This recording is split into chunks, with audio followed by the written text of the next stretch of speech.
Salut à tous, aujourd'hui on va faire un projet bien intéressant. Le but du projet d'aujourd'hui, c'est de faire un moule qui devrait résister à de hautes températures. Donc on voudrait s'en servir pour couler plusieurs fois une même pièce. Est-ce que ça va bien fonctionner? Eh bien, on ne sait pas. C'est un test, on espère que oui. Il y a des moules faits spécialement pour cette utilisation, faits en graphite. Donc souvent c'est une machine CNC qui va venir graver le bloc de graphite et donc on utilise le bloc de graphite pour ensuite couler notre métal et faire la forme plusieurs fois. Mais nous, on va essayer de le faire en plâtre. Donc allons-y. Donc pour le choix du design, on a été sur Thingiverse. On cherchait quelque chose d'assez cool.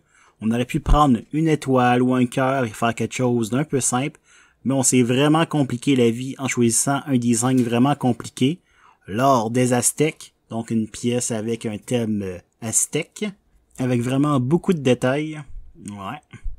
Et donc, on en a retenu deux. Une faite par Connection Models et l'autre faite par Orange Jedi 829.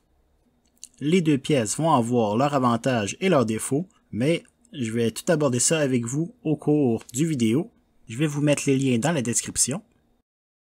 Une fois les deux modèles téléchargés, on va pouvoir les importer dans Tinkercad, un logiciel fait par Autodesk. C'est vraiment mon logiciel préféré pour les modèles simples. Et lorsqu'on a des petites retouches, des petites choses à faire vraiment simples, c'est vraiment un charme. J'adore ça. Donc, on va prendre nos deux modèles, on va les mettre de la même grosseur, c'est-à-dire 6 cm dans mon cas.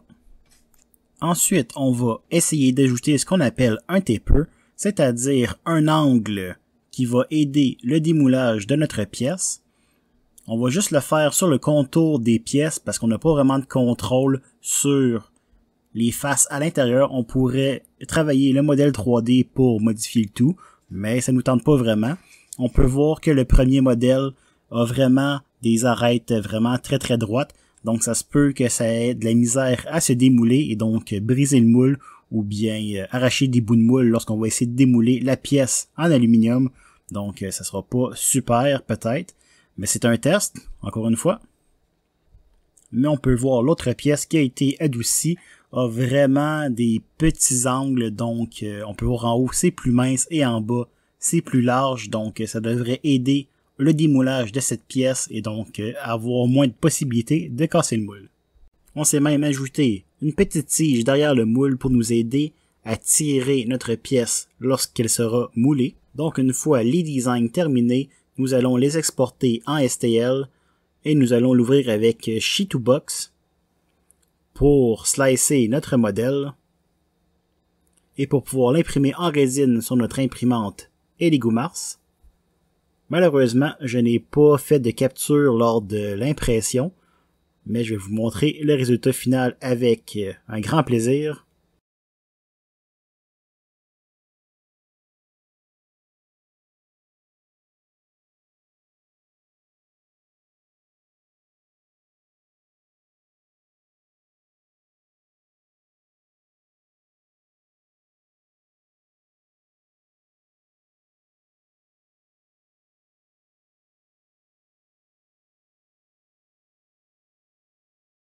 Donc, on décroche notre modèle.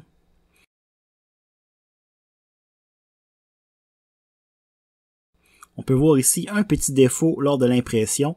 Il y a un support de la base qui s'est détaché, donc on n'a pas un rond parfait. On a un rond un peu écrasé, donc c'est un peu dommage, mais c'est pas très grave. On devrait être capable quand même de le retirer du moule facilement, sans le briser.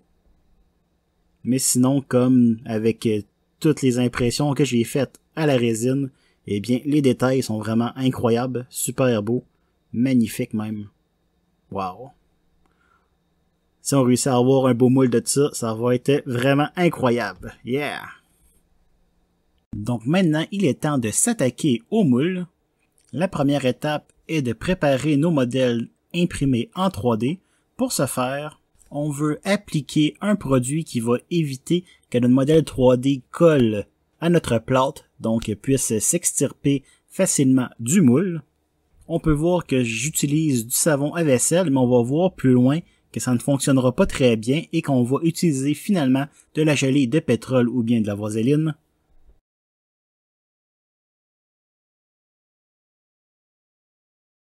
Donc maintenant, on s'attaque à la création du plâtre.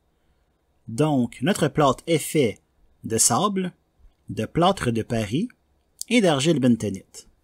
On utilise la même recette que j'utilise normalement lorsque je fais mon plâtre dans ma fonderie pour faire des techniques comme le PLA perdu ou bien la cire perdue. Donc, je sais qu'il résiste super bien à la chaleur. Donc, le plâtre est fait de 70% en poids, toujours de sable, 20% de plâtre de Paris et 10% d'argile bentonite. On prend notre argile bentonite à part, on vient ajouter un peu d'eau, on le dissout complètement. Ensuite, on mélange le plâtre de Paris et le sable, ensemble bien comme il faut. Et ensuite, on va pouvoir ajouter notre argile bentonite liquide dans notre mélange sec, donc de plâtre de Paris et de sable. On va très bien mélanger. On va ajouter de l'eau jusqu'à temps qu'on ait une consistance de crème sûre. Et ensuite, on devrait être capable de verser dans notre moule. Ici, on va juste prendre notre modèle imprimé en 3D. On va venir prendre un pinceau, on va en mettre par-dessus pour essayer d'éviter les bulles d'air. Donc, on vient vraiment pousser le mélange par-dessus. Et ensuite, on va le renverser pour le mettre sur le restant du plâtre. On va bien taper le mélange, comme ça, il va bien s'étendre. Aussi, ça va aider à faire sortir les bulles, donc faire monter les bulles du bas vers le haut. Donc, on va espérer qu'on n'ait pas trop de bulles d'air de cette façon-ci. Donc, pour le prochain modèle, comme je vous avais dit tantôt, eh bien, le savon, ça ne fera pas un très bon résultat. Donc, on va utiliser de la vaseline pour éviter qu'il colle au moule. Donc, on va badigeonner de la vaseline sur notre modèle.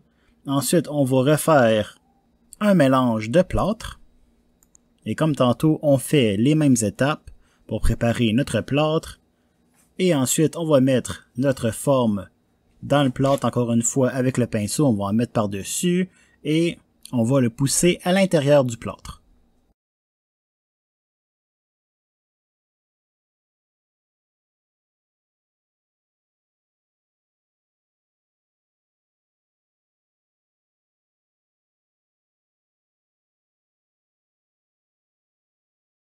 Ici, on essaie de démouler notre premier moule, c'est-à-dire la pièce avec les côtés qui étaient droits et recouverts de savon.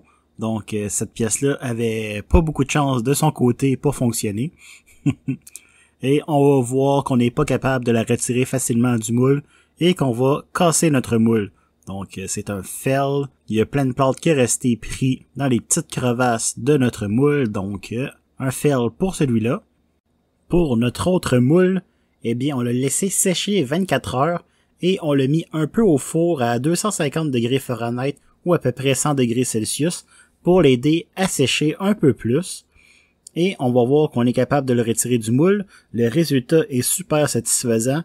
On peut voir que c'est pas parfait. Il y a un peu de plâtre qui est resté, mais la forme un peu taper, donc en angle, a vraiment aidé à ce que ça fonctionne. Donc on est super content. Et on va pouvoir l'utiliser pour faire nos tests lorsqu'on va faire fondre le métal. Un de mes collègues de travail m'a ramassé une bonne quantité de métal, donc j'étais vraiment content. Merci Mathieu. Et donc, on va faire fondre le tout dans un prochain vidéo et se préparer à la prochaine saison de fonderie en faisant des lingots et en essayant de reproduire cette pièce plusieurs fois et on va voir si ça fonctionne bien dans le prochain vidéo.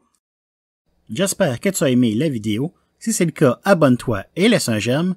Et je te dis à dans 2 semaines. Au revoir!